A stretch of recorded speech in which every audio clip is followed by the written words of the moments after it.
Assalamualaikum warahmatullahi wabarakatuh. Alhamdulillahirrabbilalamin. Kali ini kita akan berbagi mengenai pentingnya sholat dengan tema jadikan sholat sebagai kebutuhan dasar seperti halnya kita membutuhkan makan.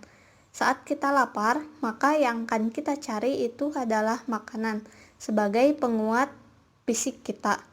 Dan saat hati kita kosong dan hati kita lapar, maka jadikan sholat sebagai penguat hati kita atau jiwa kita. Untuk pengertiannya, secara etimologi, sholat merupakan doa. Ini tercantum dalam Quran surat At-Taubah ayat 103. Kemudian sholat adalah rahmat yang tercantum pada Quran surat Al-Ahzab ayat 43. Di sini ada potongan ayatnya, washolli alaihim, dan ini artinya mendoalah untuk mereka. Kemudian di surat Al-Ahzab itu huwallazi yusolli, dialah yang memberikan rahmat kepadamu. Jadi arti salat yang pertama itu doa, yang kedua itu rahmat. Dan secara terminologinya, salat merupakan ibadah yang terdiri dari beberapa ucapan dan perbuatan, diawali dengan takbir dan diakhiri dengan salam.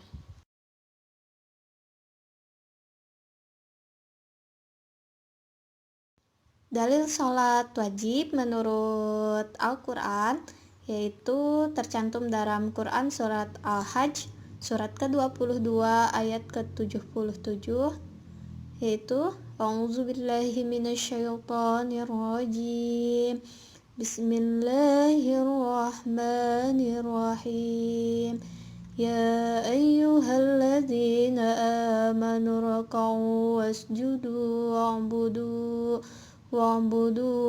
rabbakum waf'alul khaira la'allakum tuflihun. Hai orang-orang yang beriman, rukulah kamu, sujudlah kamu, sembahlah Tuhanmu, dan berbuatlah kebajikan supaya kamu mendapatkan kemenangan. Di ayat ini menjelaskan bahwa yang disapa yaitu untuk orang-orang yang beriman. Untuk orang yang beriman maka rukulah, sujudlah, dan sembahlah Tuhanmu. Ini diperintahkan untuk sholat. Dan dalil sholat menurut hadis yaitu hadis yang diriwayatkan oleh Bukhari Muslim, yang artinya Islam didirikan di atas 5 perkara. Yang pertama itu syahadat, kemudian mendirikan sholat, mengeluarkan zakat, mengerjakan haji ke Baitullah, dan berpuasa pada bulan Ramadan. Jadi sholat merupakan rukun Islam yang kedua. Untuk kedudukan sholat, yang pertama, sholat merupakan tiang agama. Dan ini hadis yang diriwayatkan oleh hadis riwayat Ahmad dan Tirmizi. Pokok setiap masalah ialah Islam, dan tiangnya ialah sholat, dan puncaknya ialah jihad fisabilillah. Kita ibaratkan bahwa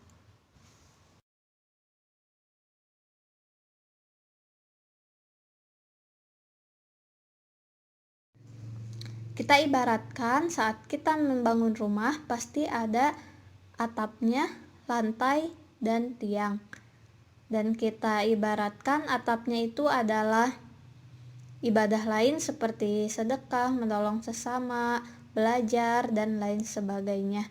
Dan kita ibaratkan bahwa tiangnya itu adalah sholat. Ketika kita tidak mengerjakan sholat, berarti rumah tersebut berdiri tanpa tiang atau pasti roboh. Yang selanjutnya, sholat merupakan ibadah yang pertama kali diwajibkan, yaitu saat Nabi Muhammad SAW diisrokan. Itu pertama kali diperintahkan sebanyak 50 kali, kemudian dikurangi hingga 5 kali, yaitu seperti halnya kita sekarang melaksanakan sholat, yaitu 5 waktu, mulai dari subuh, zuhur, asar, maghrib, dan isya. Dan sholat merupakan ibadah yang pertama kali dihisab di akhirat kelak. Ini menurut hadis riwayat At-Tabrani. Sesungguhnya yang pertama kali dihisab atas seorang hamba di akhir kiamat adalah sholatnya. Jika sholatnya baik, maka ibadah lainnya pun ikut baik. Dan jika sholatnya buruk, maka dia akan merugi.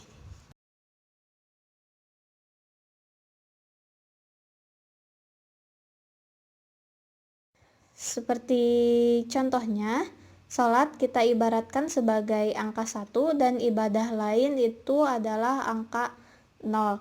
Saat kita tidak melaksanakan sholat, maka hasilnya itu adalah 000 tanpa makna. Dan saat kita melaksanakan sholat, kemudian diikuti dengan ibadah lain, maka hasilnya akan besar. Seperti itu. Selanjutnya, sholat merupakan garis pemisah antara muslim dan kafir.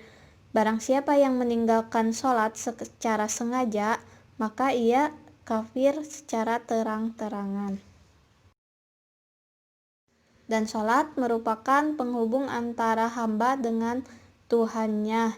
Dan seperti kita ketahui bahwa saat kita sholat, ada beberapa zikir atau bacaan yang akan menghubungkan hati kita, pikiran kita untuk selalu ingat kepada Allah.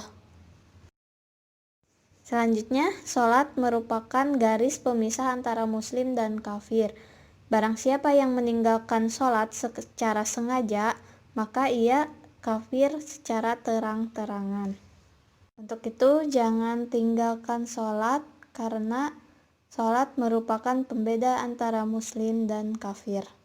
Dan dalam ayat lain, dalam surat Quran surat Al-Mudaththir ayat 42 itu berbunyi yang artinya, apakah yang memasukkan kamu ke dalam sakor atau neraka sakor? Itu mereka menjawab, kami dahulu tidak termasuk orang-orang yang mengerjakan sholat.